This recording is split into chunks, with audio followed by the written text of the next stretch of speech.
Walang takas sa matinding pagbubunyag ni Senator Rodante Marcoleta matapos niyang diretsahang banatan si Senator Imee Marcos sa gitna ng isang pagdinig.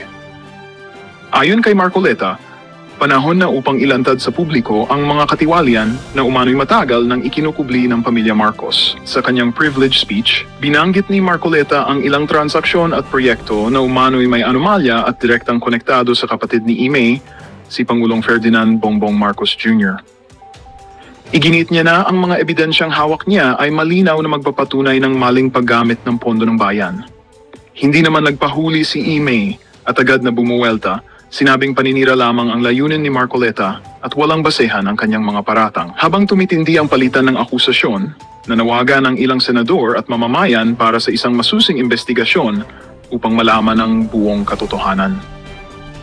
Ngunit ayon sa mga taga-suporta ni Marcoleta, malinaw na may laman ang kanyang mga ibinunyag at hindi ito basta-basta maaring balewalain. Tila simula pa lamang ito ng mas malalim na banggaan sa Senado na posibleng magbunyag pa ng mas mabibigat na sikreto ng pamilyang Marcos.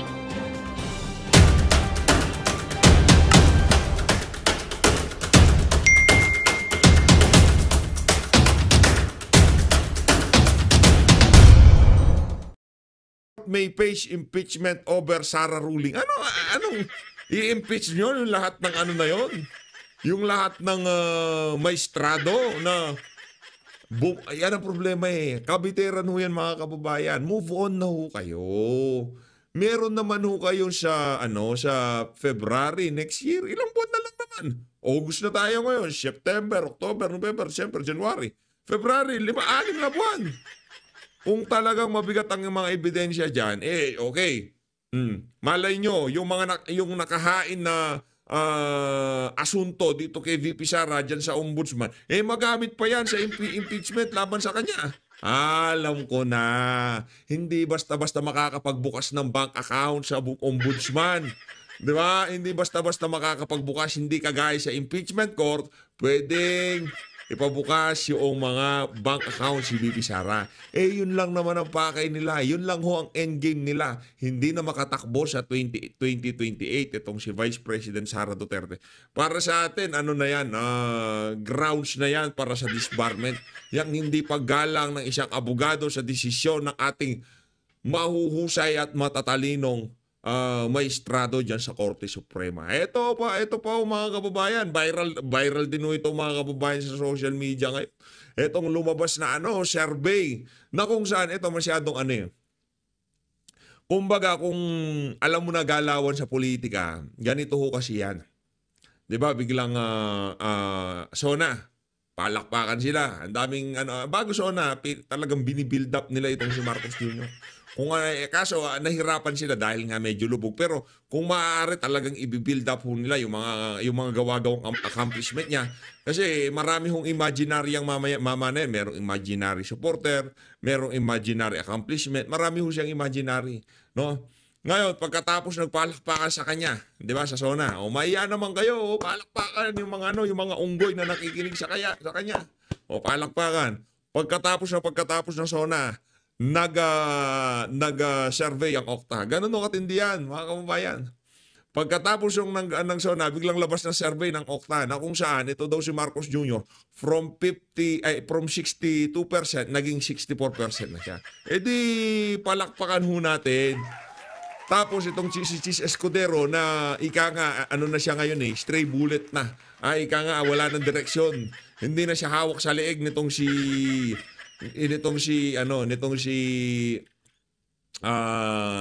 Lisa, no? At naniniwala tayo diyan sa pagbabalik niya bilang Senate President dito sa 20th Congress.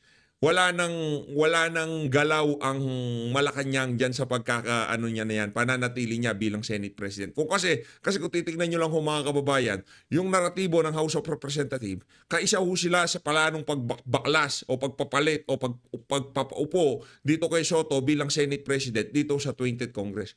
Kaso yung mga Duterte block diyan sa Senado, at kasama dyan si Senator Rodante Marcoleta. Mapa Duterte Black, mapa hindi Duterte Black, hindi na para sa atin para pagdebatihan yan. Hindi mo kailangan maging Duterte Black para ika nga suportahan ka ng mga taga-suporta nitong si dating Pangulong Rodrigo Duterte. Sa ayaw at sa gusto mo, pagka ginawa mo ang tama, matatag ka bilang Duterte supporter. Kaya yung Duterte Black na yan, wala hong ano yan, wala hong karga yan para sa atin. At bigyan din naman ho natin ng si Senator Rodante Marcoleta. Hahawakan ho niya, napakalakas na na komite. Ang dami ho niyang iimbestigahan dyan. Anong gusto nyo? Every time na nag-iimbestiga siya, isa sa mga Duterte Black, ganito, ganyan, ganyan. Gusto nyo ho ba yun? Yun na natin? Ayusin na natin ngayon pa lang. Kung hindi siya Duterte Black, well, good. Walang problema. Palakpakan tayo. Para hindi lahat ng galaw ng mama, mabahiran na kagad. Duterte Black yan eh. Yan ang gusto ni Duterte. Di ba? Ano na naman yan? Puro anti-administration kasi Duterte Black yung Ito sinasabi ko sa inyo mga kababayan. Hindi mo kailangan pumasok dyan sa Duterte Black na yan para ika nga malinya ka sa mga Duterte. Kahit sino congressman at senador, pagka ginawa nila ang tama, ang sinisigurado ko dito, malilinya sila sa mga Duterte sa ayaw sa gusto nila. Una sa lahat, pagka ginawa mo ang tama, aayawan mo, kokontrahin mo lahat ng kabalbalan ng administrasyon. Tama, mali? Yun ang una mong gagawin. Una mong gagawin, iimbestigahan lahat ng kakurakutan na nangyayari dito sa administrasyon na to. Sino masasagasaan? Administrasyon ni Marcos Jr., ang dating, sino magbebenepisyo? Dahil tinitingnan nilang tatakbo sa 2028 si VP Sara. Kahit hindi sinasadya, ang dating parang nagiging Duterte supporter kung sino man ang tumayo dito sa administrasyon na to. At tayo, kahit na hindi Duterte supporter, hindi Duterte supporter, pagkatama ang ginawa niyan, ang sigurado ho dito mga kababayan, makakatikim na masigabong palakpakan. Ayun na nga mga kababayan, rekta na ho tayo dito sa nakita na nating larawan sa social media na kung saan kitang-kita ho natin na ang Duterte siblings, yan na talaga. Yan ang ika nga nagkakaisa ho. Ano man ang intrigang nangyayari ngayong mga panahon na to sa mga taga-suporta, sa kung sino pa man, ang sigurado ho dito, united ang pamilya nitong si dating Pangulong Rodrigo Duterte. Ngayon, kung nagkakaisa sila, sino ba naman ho tayo para pag-away-awayin yung mga bagay-bagay na dapat sana sila ang kumikilatis, umaayos, o kung ano pa man, di ba? Kaya tayo, ano ho tayo dito? Kung ano man ang kaganapan sa social media, tinatanong tayo bakit di tayo nagbabato ng mga punto de vista. Kasi kung nandito man si dating Pangulong Rodrigo Duterte, alam nyo ano sasabihin niya? Stop it. Hindi niya lang masabi. Kaya ayaw nilang tumigil. Sa kanila naman yan eh. Decision nila yan. At ako malugod kong rinirespeto yan. Lahat sila, rinirespeto ho natin yan. Ika nga. Kasi pagka ang nangyari, pinuna mo to, pinuna mo yan. Kinontra mo to, kinontra mo yan. Wala nang problema sa pagkontra. Pero tayo dito, ika nga, meron tayong isang pinaglalaban. Kung yung iba man tayo hindi supporter pero gusto nilang maisaayos itong bansa na to, meron pa rin tayong ika nga common goal ngayong mga panahon na to. At kailangan nating mag-regroup, magpalakas dahil sa 2028, kailangan ho yan ni Vice President Sara Duterte. Hindi na para sa akin na ika nga sumausaw pa dyan. Ayaw nyo na silang magbalagbagan, magbakbakan dyan sa issue na yan. Ang atin lang ho dito, kung nagkakaisa ang Duterte siblings, maging masaya at makiisa ho tayo sa pagkakaisa nitong pamilya na to. Dito tayo kay Atty. Trixie Cruz Angeles, sinagot ho niya dito yung mga claims nitong si Christian Monsod. Game.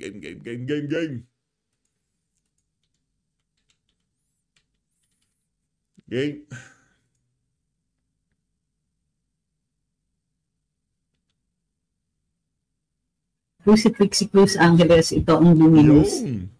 Ang pag-uusapan po natin ngayong araw na ito ay tungkol doon sa komento ni dating Constitutional Commissioner noong 1986 na isa sa nag-frame o gumawa ng unang draft ng 1987 Constitution, yung Niratipika. Sabi ni Attorney Christian Monsod, what if the charges are true?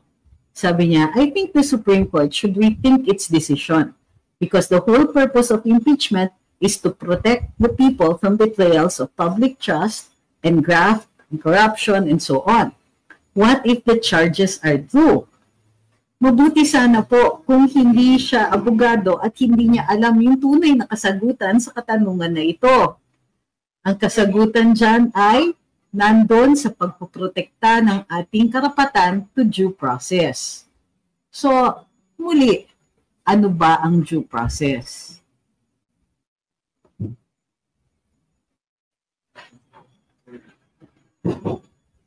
Sabi sa ating saligang batas, no person may be deprived of life, liberty, or property without due process of law. So, ano ba ang mga ito? Sa procedural due process, kailangan sumunod kayo dun sa proseso. Kailangan may notice at may pagkakataon na sumagot. Sa substantive due process, kailangan mayroong batas. Masasite kayo na batas na nilalabag ng tao at yung batas na yon ay valid. Ibig sabihin, yung batas na yon ay na-create ng tama at it involves public interest or a public good, mayroon talagang tina-target na gayon para protektahan. So, bakit due process ang binabanggit natin? Madalas, ang isang ordinaryong layperson, hindi abogado, iisipin mo talaga, bakit kailangan mong protektahan o sumunod sa mga rules na nagpoprotekta sa due process kung sa tingin mo naman, guilty yung tao? Bakit pipigilin o pipigilan yung proseso? Sabi sa saligang batas, uulitin natin, no person may be deprived of life, liberty, or property without due process of law. Imagine natin kung walang due process. Imagine natin, halimbawa, kapag inaresto ka, wala kang Miranda rights, hindi ka sasabihan kung ano ang karapatan mo. What if mag-aaresto na lang ang mga pulis at kahit walang basis, ilalagay nila sa kulungan tapos maghahanap ng ebidensya laban sa kanya. Anong ibig sabihin nun? Ibig sabihin, maaari ang mga state agents o ang isang gobyerno, mga ahente ng gobyerno na basta na lang magdakip ng tao at hanapan ng ebidensya ito habang ito ay nakakulong. Nako. Importante ang life, liberty, or property kung kaya't mayroong due process. Pero ano ba naman ang pinoprotektahan sa due process? Ito ay restriction sa isang malakas na puwersa ng Estado. Sabi na ang tingin ng saligang batas o ang pinoprotektahan, ang punteriya ng saligang batas dito is ang isang tao, ay magandang gabi Mr. Cheese, ang isang tao kapag kaharap niya ang mga puwersa ng gobyerno o ng Estado ay nag-iisa. Kadalasan, ang kasama lang niya kung sakasakali ay yung kanyang abogado. Pero against the forces of the state, kailangan may protection ka kasi magiging abusado ang Estado laban dun sa isang individual.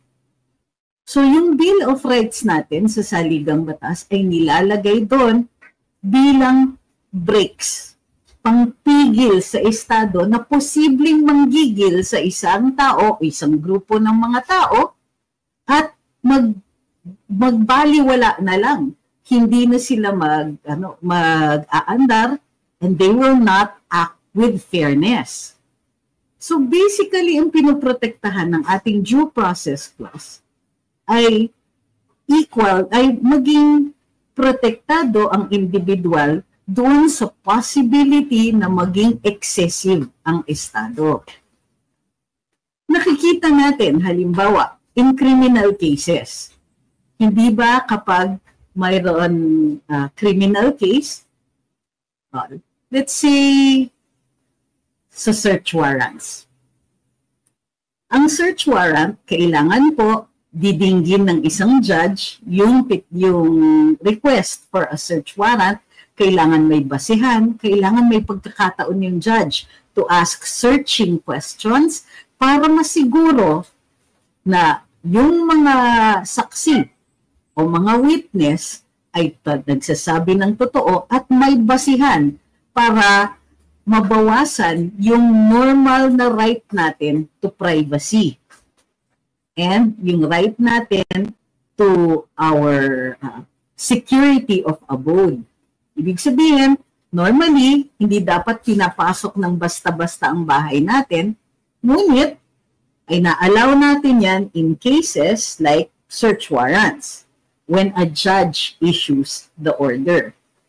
So, paano kung hindi ka kumuha ng search warrant?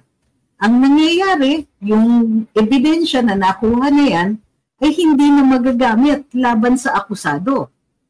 Ang tawag dyan is fruit of the poison tree or fruit of the poisonous tree. Ibig sabihin, pag nilabag mo yung proseso na nagagarantiya ng pagprotekta dun sa tao, hindi mo na magagamit yan bilang ebidensya. Kapag nilabag mo ang karapatan ng isang tao, you cannot benefit from that. So, kapag violate mo yung proseso para sa pagkuha ng ebidensya, ang sinasabi ng mga hukuman, excluded na yan. E paano kung yun lang yung ebidensya at talagang tingin natin may sala yung akusado? Lalabag ba ng hukuman yung due process requirement? Hindi. Baliktad nga. Ang sasabihin ng hukuman, napakahalaga ng karapatan natin dyan sa due process na kahit sa tingin ng lahat, guilty yung tao, kahit sa tingin ng lahat, ito na lang ang natitirang ebidensya na pwedeng gamitin, i-exclude pa rin yan dahil sinasabi ng hukuman, kailangan i-temper yung lakas ng puwersa ng Estado because it would become abusive later on. It could even be abusive as we speak. So, dito sa kaso ni VP Inday, nakita ng hukuman na may bahagi ng proseso sa impeachment na kulang sa pagpoprotekta sa karapatan ng isang respondent. Hindi nabigyan ng pagkakataon si VP. Teka lang. 940,000 subscriber na pala tayo. Palakpakan. Ibang klase naman. Yan na nga ubos yung nasabi natin. Isang beses pang palakpakan. Ninanamnam ko lahat na sinasabi nitong si Attorney Trix, di ba? O natututo tayo kasi abogado. Hindi lang tayo abogado eh. Inday na makita yung ebidensya laban sa kanya, makita yung articles of impeachment, at mabigyan ng pagkakataon na makasagot. Bukod pa dyan, hindi pinakita ng mga kongresista kung mayroon talagang reklamo na ika-4 na reklamo, hindi rin nila ipinakita ang articles of impeachment at ang kaakibat na ebidensya na ito nung ito ay pinaikot doon sa mga miyembro ng Kamara. Bakit mahalaga ito? Kasi hindi ka pwedeng mag-imbento. Hindi ka pwedeng magsabi na, ito, pirma na lang kayo. Bigay na natin ito. Diretso na sa Senado. The House has the power to conduct the impeachment. The House has the power to hear it and to determine kung they have sufficient evidence para sumulong sa trial sa Senado. In other words, sabi ng Korte Suprema, may due process pag fina-forward yung reklamo sa Committee on Justice. Pero bakit ganun? Kapag naka 1/3 vote, hindi na mabibigyan ng due process yung respondent? Hindi pwede yan, sabi ng hukuman. O House, gawan nyo ng rules yan. Garantiyahan nyo naman na pinoprotekta ninyo ang karapatan ng respondent. Ang sinasabi ni Mr. Christian Monson, paano kung guilty? Sir, lalo na kung guilty. Paano kung totoo? Sir, lalo na kung totoo. Kasi para magarantiya natin na magiging fair ang proceedings, the state or the government forces must also act with fairness. Doon una manggagaling yung pagtrato sa respondent na dapat ay patas sa batas. Bukod pa dyan, maaari natin sagutin si Mr. Monsod. Sabi niya, what if the charges are true? Then sir, sabi naman ng Korte Suprema, pwede niyo yung i-file no earlier than February 6, 2026. Okay. So, pagka nakita natin yung mga ganito, marami tayong nakikita ng mga tao na tutol dun sa desisyon o resolusyon ng pinakamataas na hukuman. Actually, di naman ganun karami. Ang problema lang, talagang maiingay lang sila. Di ba? Para hindi naman ganun karami. Yung mga pabibo lang sa social media. Yan sila Christian Monso, yan sila Dilima, mga typical dilawan pinklawan. Yan sila, ano pangalan ito? Itong si Boy Lamas, di ba? Yung pinakaunang dumistorb sa kaluluwa ni Risa. Oy, ikaw Liamas na-disturb mo ba kaluluwa? Ito ay dahil nga uunahin nila ang pagprotekta sa karapatan ng individual. Nakita natin ang lakas ng puwersa ng House. Doon pa lang sa pagkoconduct nila ng inquiry, may karapatan to cite in contempt ang House.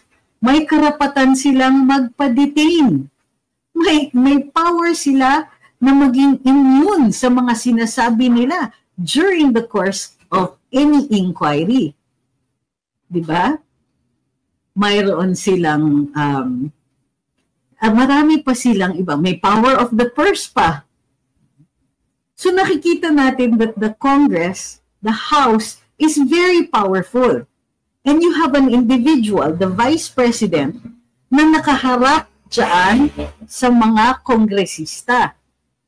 And they could have detained her.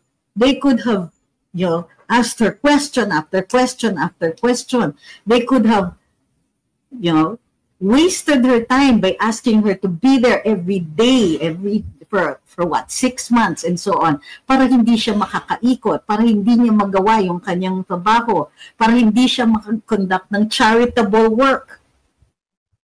So, the Congress has all these powers, and the respondent has the Bill of Rights. That is how the Constitution equalizes the treatment between the agents of the state or the state itself, the government, and the individuals that must face them.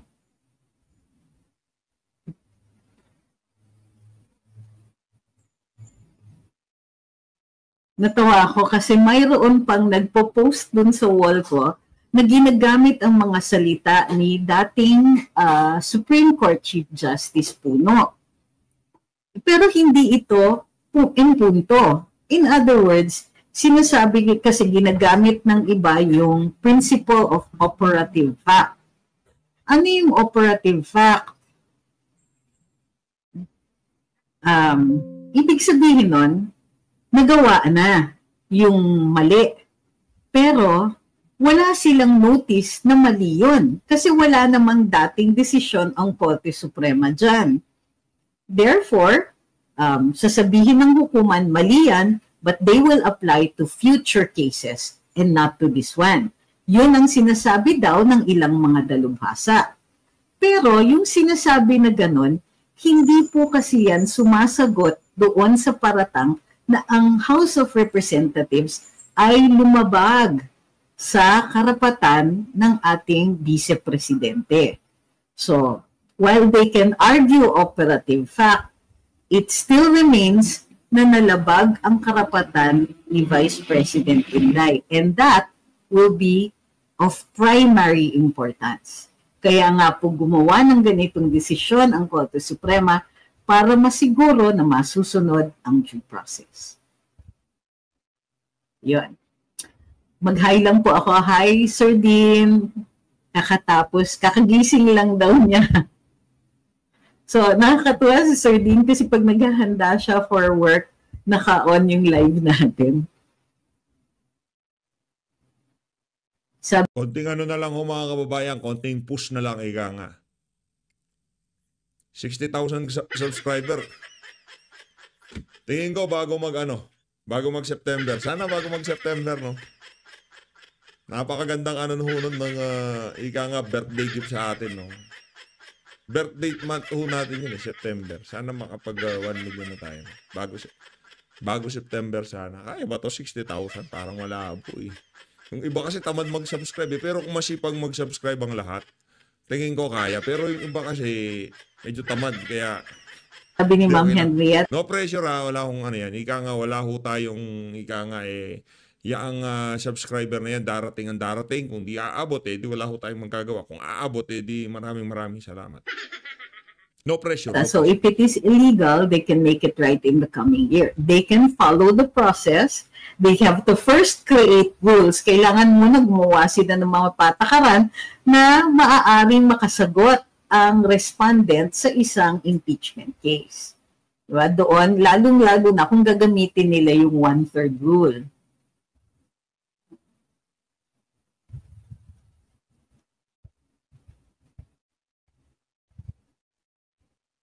Sabi ni Tony C, what if the charges are not true? Yun na nga.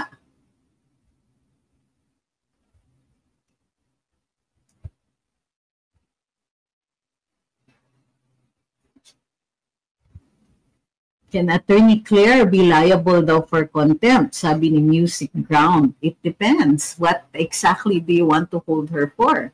What did she say? Kasi right now, ang mga kinasuhan, si Secretary Gadon, si Congressman Percival Sendanya, at saka si Mr. Haydarian. Hi, kay Sir Art, maraming salamat po. Kay Chinks, kay Miss Malu, kay Pompoko, maraming salamat po sa inyo. Kay Teach Jeannie rin po. At kay Miss Gisando. At kay Ibiang. Sylvia, no? Dongski, thank you very much din po. Okay. Hi kay Sir Niel.